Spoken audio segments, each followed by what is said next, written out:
इस लेक्चर में हम दो इम्पोर्टेंट टॉपिक्स पे बात करेंगे। Solubility of hydro oxide sulphate and carbonates of group 2A element, और दूसरा टॉपिक है anomalous behaviour of beryllium, beryllium का एनोमलस बिहेवियर। और ये दो टॉपिक पे हम डिटेल में डिस्कस करेंगे। तो सबसे पहले हम बात करेंगे कि hydro oxide sulphate and carbonates of group 2 elements ये कैसे बनते हैं, इसको बनाने का तरीक़ेकार क्या है। देखें, मैंने एक टेबल बनाया है और हमारे पास ग्रुप 2 के जो एलिमेंट है बेरिलियम के साथ हम हाइड्रोक्सिल ग्रुप लगाएंगे तो हमारे पास बेरिलियम हाइड्रोक्साइड बनेगा। और हाइड्रोक्सिल जो ग्रुप है इसके ऊपर -1 चार्ज होता है, तो लिहाजा इसमें हमने 2 लगाया। इसी तरह से मैग्नीशियम के साथ magnesium hydroxide, calcium hydroxide, strontium hydroxide और बेरियम हाइड्रोक्साइड। ये जो हाइड्रोक्साइड है ये स्मॉलर एनाइन है, इतना बड़ा नहीं है। और इसके बाद दूसरे हमारे पास जो है ना सल्फेट्स और कार्बोनेट्स हैं। तो हम सिंपली सल्फेट ग्रुप लगाएंगे। एक सल्फेट के ऊपर -2 चार्ज होता है, तो beryllium sulphate, magnesium sulphate, calcium sulphate, strontium sulphate, barium sulphate. इसके बाद कार्बोनेट के ऊपर भी -2 चार्ज होता है, तो ये भी हम सिंगल सिंगल लगा लेते हैं। तो हमारे पास क्या होगा, barium carbonate, beryllium carbonate, magnesium carbonate, calcium carbonate, strontium carbonate और बेरियम कार्बोनेट। तो इसी तरह से हमारे पास देखें कि these are the hydroxides of the group 2 elements and these are the sulfates of the group 2 element and these are the carbonates of the group 2 elements। अच्छा, इससे पहले कि हम एक सवाल बनाएं ताकि ये टॉपिक हमें आसानी से समझ आ जाए। देखें, सवाल एग्जाम में अक्सर इस तरह पूछते हैं, the solubility of hydroxide of group 2A elements increase from top to bottom in periodic table. यानी जो हाइड्रोक्साइड है सोलिबिलिटी इंक्रीज होती है पानी के अंदर इन हाइड्रोक्साइड्स की, while the solubility of sulphate and carbonate decrease why, जबकि सल्फेट और कार्बोनेट की क्या होती है, डिक्रीज होती है।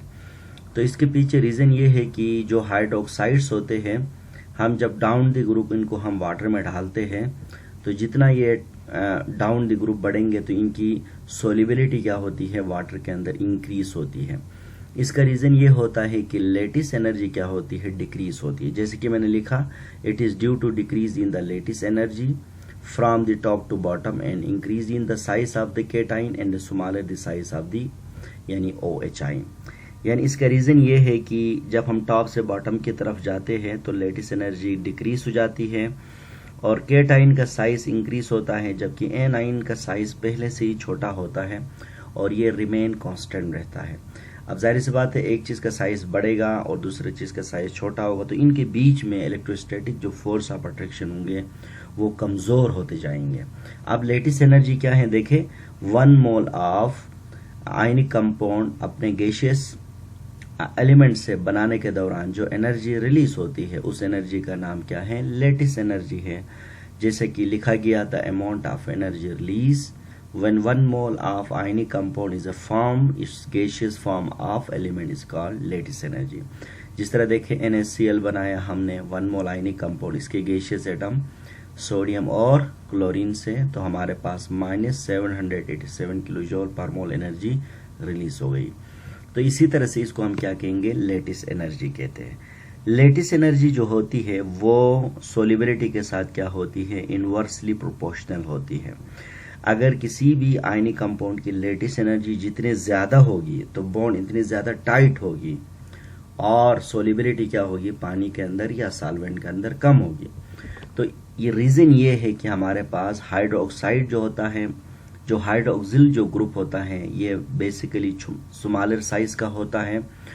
और इसी तरह से इसके अंदर जो है ना, जबकि जो केटाइन होते हैं ये साइज में बड़े होना शुरू हो जाते हैं डाउन द ग्रुप, और जिनके बीच में जो लेटिस एनर्जी होती है वो हमेशा कम होती है, डिक्रीज होती है। और यही रीजन है कि hydroxide of period group 2 elements down the group क्या है, सोलिबिलिटी हमेशा इंक्रीज होती है वाटर में। जबकि अगर हम सल्फेट की बात करेंगे, देखिए सल्फेट जो है ना हाइड्रोक्साइड के मुकाबले में बहुत ही बड़ा आयन है। यानी इट इज़ वेरी लार्ज आइन लाइक अ कार्बोनेट और सल्फेट। बेसिकली ये बहुत बड़े एनाइन होते हैं। तो ऐसे में जब हम टॉप से बॉटम की तरफ जाते हैं तो इनकी लेटिस एनर्जी क्या होती है, डिक्रीज बल्कि इंक्रीज होती है। तो जाहिर सी बात है पहले से ये आइन का साइज बड़ा है तो डेफिनेटली कैटाइन तो वेरिएबल है, तो इसका चार्ज, इसका साइज बढ़ता जाएगा और दोनों का साइज इक्वल होते जाएंगे तो क्या होगी, बॉन्ड ज्यादा से ज्यादा मजबूत होती जाएगी और लेटिस एनर्जी क्या होगी, इंक्रीज होती जाएगी। इसी तरह से कार्बोनेट में भी और इसी तरह से सोल्युबिलिटी वाटर में क्या होगी, कम होगी। जैसे मैंने लिखा, it is due to increase in the lattice energy from top to bottom, increase in the size of cation and larger size of sulphate देखें एंड ए नाइट्रेट। हम नाइट्रेट भी कह सकते हैं, यहाँ पर हम सिंपली कार्बोनेट लगाते हैं, कार्बोनेट आइंस।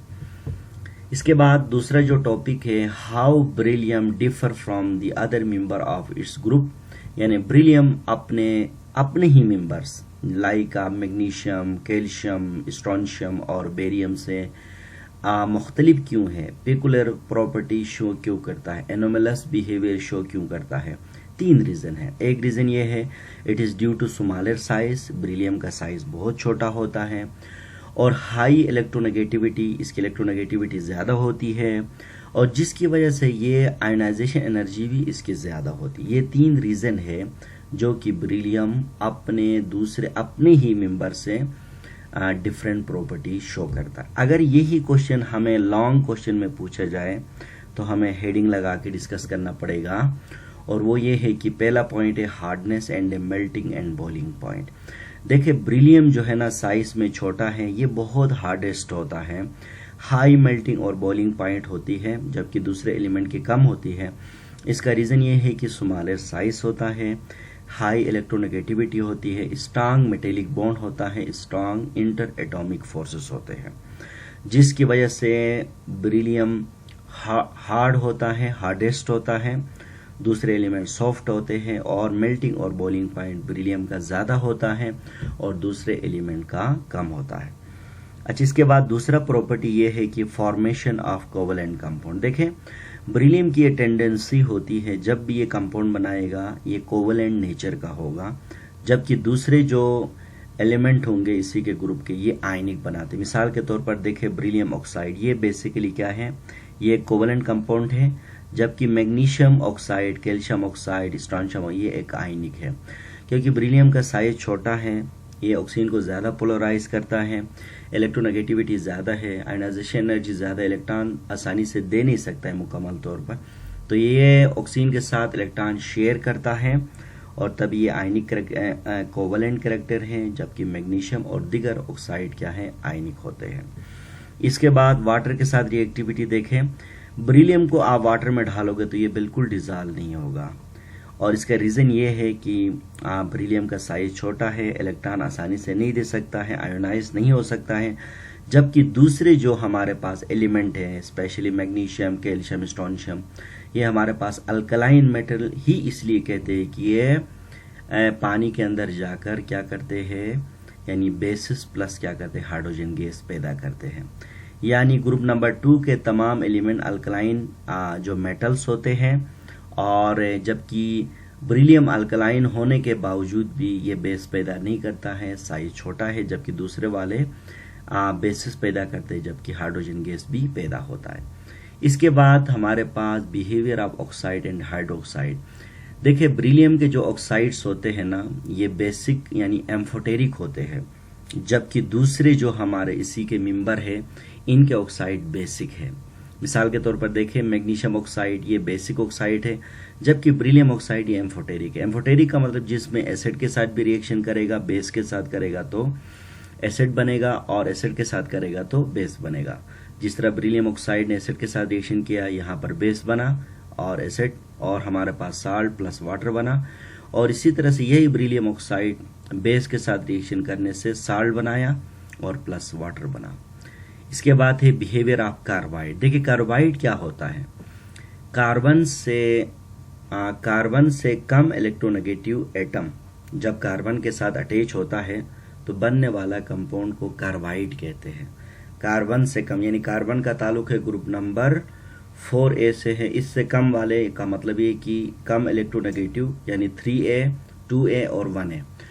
तो कार्बन अपने से लो इलेक्ट्रोनेगेटिव यानी ग्रुप नंबर 1, 2 और 3 और लाइक ट्रांजिशन मेटल्स के साथ रिएक्शन करेगा तो कार्बाइड्स बनाएगा। तो कार्बाइड के डिफिनीशन ये है। देखिए बेरिलियम कार्बाइड को पानी में डालने से बेरिलियम हाइड्रोक्साइड प्लस, देखिए क्या बनता है, इसको मैं करेक्शन करता हूँ, ये मीथेन बनता है, मीथेन बना CH4, यानी बेरिलियम को हमने वाटर में डिजॉल्व किया तो क्या बना हमारे पास CH4 बना, और जैसे कि बेरिलियम हाइड्रोक्साइड के साथ CH4 बना। जबकि कैल्शियम के कार्बाइड को पानी में डालने से बेस तो बना, लेकिन इसके साथ क्या बना, एसिटाइलिन यानी अल्काइन बना। तो ये भी इनके बीच में एक फर्क है। इसके बाद है बिहेवियर ऑफ नाइट्राइड्स। देखे बेरिलियम के नाइट्राइड्स होते वोलेटाइल होते हैं, खुद ब खुद उड़ते हैं, एवोपरेट होते हैं, जबकि दिगर जो हमारे पास मेटल होते हैं वो नॉन वोलेटाइल होते हैं।